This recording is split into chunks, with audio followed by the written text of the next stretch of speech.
कहानी शुरू होती है।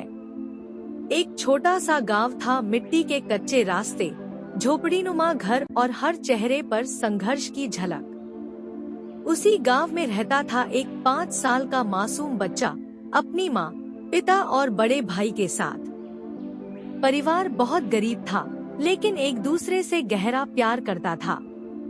एक दिन दोनों भाई स्टेशन गए, सिर्फ कुछ पैसे कमाने के लिए, ट्रेनों से कोयले या सामान उठाने। बड़े भाई ने छोटे से कहा, तू यहीं बैठ, मैं पानी लेकर आता हूँ। छोटा मुस्कुराया, ठीक है भैया। लेकिन उस दिन किस्मत को कुछ और ही मंजूर था। जैसे ही भाई गया, ट्रेन ने सीटी दी और धीरे धीरे चलने लगी। बच्चा डर के मारे उठकर भागा, लेकिन ट्रेन तब तक रफ्तार पकड़ चुकी थी। वह अकेला ट्रेन में रह गया और उसका भाई प्लेटफॉर्म पर। छोटा बच्चा रोता रहा, हर स्टेशन पर उतरने की कोशिश करता रहा, लेकिन डर, भीड़ और अजनबी चेहरों ने उसे रोक लिया। ट्रेन उसे हजारों किलोमीटर दूर कोलकाता ले गई।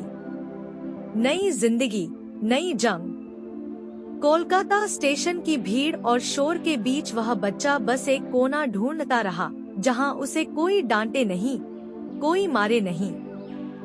दिन गुजरे, बच्चा सड़कों पर सोया, भीख मांगी और कई बार बस बच गया। एक दिन एक एनजीओ ने उसे ढूंढ निकाला और शेल्टर होम में भेजा। वहां उसे खाना मिला, कपड़े मिले, लेकिन माँ की गोद नहीं। कुछ महीने बाद एक विदेशी जोड़ा उसे गोद ले गया। वह ऑस्ट्रेलिया पहुंचा। नए माँ बाप अच्छे थे, पर एक कोना दिल में खाली ही रहा। सच्चाई की तलाश। समय बीता, बच्चा अब बड़ा हो चुका था। पढ़ाई की, जॉब मिली, लेकिन दिल में एक ही सवाल था, मैं कौन हूँ? मेरा परिवार कहाँ है? गूगल अर्थ, फेसबुक, यादें, यही उसके हथियार बने। उसे याद था, गांव के पास एक नदी थी, एक जलता हुआ बिजली का खंभा और एक पानी की टंकी।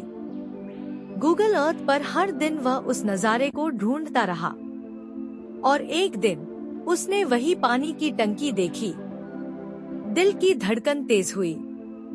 माँ का आंगन। वह भारत लौटा, गांव पहुंचा और फिर एक झोपड़ी के सामने खड़ा हो गया। दरवाजा खुला। सामने एक बूढ़ी औरत थी, थकी हुई आंखें, झुर्रियों में छिपी ममता। बच्चे ने बस कहा, माँ। वह औरत दौड़ पड़ी, उसे गले लगा लिया और फूट फूट कर रोने लगी। 30 साल बाद एक माँ को उसका बेटा वापस मिल गया। अंतिम वाक्य, वक्त चाहे जितना भी लंबा क्यों न हो, एक माँ की दुआ अपने बच्चे को ढूंढ ही लेती है।